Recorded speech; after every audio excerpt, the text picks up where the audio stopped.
আব্বা, কাকা, তোমরা আমার একটা কথা শোনো, তোমরা ভুল ভাবছো। ঠিক আছে, আমরা সবাই ভুল ভাবছি, তাহলে সঠিকটা কি তুই বল।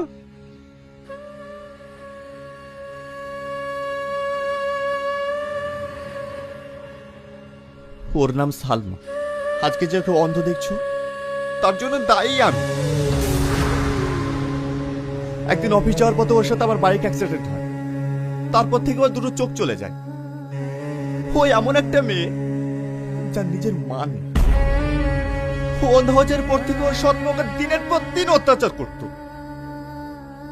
আমি সেটা জানতে পারি ওকে আমাদের রুমে নিয়ে আসি, কারণ ও যা কিছু হচ্ছে সেটার জন্য দায়ী তো আমি।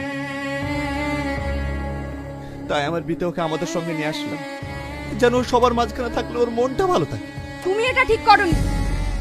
তোমার সাথে অ্যাক্সিডেন্ট হয়েছে, তুমি ওকে কিছু টাকা দিয়ে দেবে, রাস্তার ঝামেলা রাস্তায় মিটে যাবে, তাই বলে বোঝা মাথায় করে নিয়ে বাড়িতে আসতে হবে?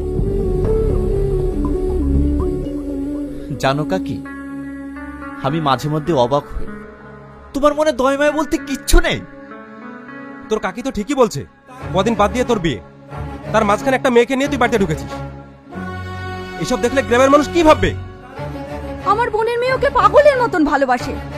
যেদিন থেকে বিয়ে ঠিক হয়েছে সেদিন থেকে টনি ছাড়া কিচ্ছু বোঝে না, আর তার মধ্যে অন্য একটা মেয়ে। চুপ কর না ছোট, ও তো বলছে মেয়েটা অসহায় বলে নিয়ে এসছে। আব্বা, কাকা, তোমরা আমার প্রতি বিশ্বাস রাখতে পারো। আমি এমন কোনো কাজ করব না যাতে তোমাদের মান সম্মান নষ্ট হয়। সবাই ওই বিশ্বাস নিয়েই থাকো।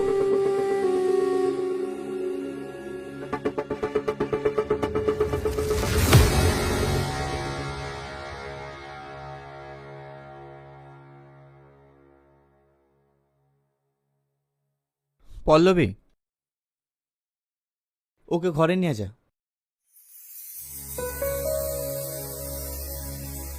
চলো আপু।